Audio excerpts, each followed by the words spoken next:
بسم اللہ الرحمن الرحیم۔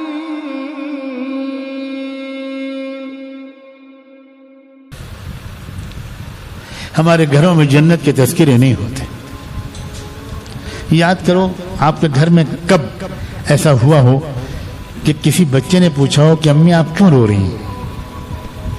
کسی بچے نے آپ سے پوچھا ہو ابو بہت دیر سے آپ دونوں رو رہے ہیں، کیا بات کیا ہے؟ کبھی ہوا ہے گھر میں؟ کیوں نہیں ہوا؟ کیوں نہیں ہوا؟ مائیں وہ ہوتی تھیں جن کی تہجد میں سسکیاں رو کر سن کر 4-4 سال کے بچے اٹھ جاتے تھے، اور روتا ہوا دیکھ کر بچہ کیسے پڑا رہے گا بستر پر، وہ لپک کے جاتے تھے، امی امی آپ کیوں رو رہی ہیں؟ امی آپ کے پیٹ میں درد ہو رہا ہے؟ امی میں ابو کو جگاؤں؟ اور ماں بیچاری بچے کو کہتی تھی بیٹا تو سو جا سو جا، کچھ نہیں میں بالکل ٹھیک ہوں۔ اب ماں کہتی امی آپ رو رہی ہیں میں سو جاؤں؟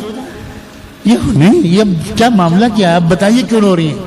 تب مجبوراً ماں کہتی تھی بچے کے کان میں بیٹا سو جاؤ، مجھے اپنی آخرت کی فکر کی وجہ سے رونا آ رہا ہے، میرا کیا ہوگا؟ اب بتاؤ اس بچے کے دل میں اللہ کا خوف نہیں آئے گا؟ کب ہوا ہے آپ کے گھر میں یہ واقعہ؟ غفلتوں کے پردے پڑ گئے ہمارے اوپر، غفلتوں کے پردے پڑ گئے۔ نہ جنت کا شوق دل رلاتا ہے، نہ جہنم کا خوف رلاتا ہے۔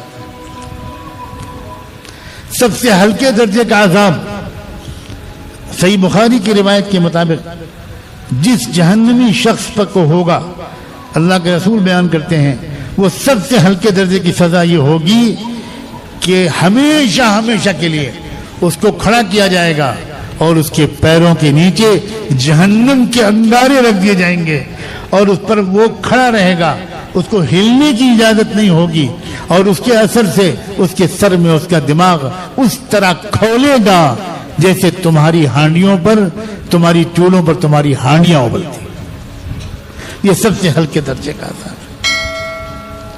ہمیں ڈر نہیں لگتا، ہماری آنکھ سے آنسو نہیں نکلتے، ہم بڑے مطمئن ہیں کہ ہم تو مسلمان ہیں، ہم تو جنت میں جائیں گے۔ اللہ اکبر و کبیر۔ Thanks for watching. Don't forget to like, comment, share and subscribe to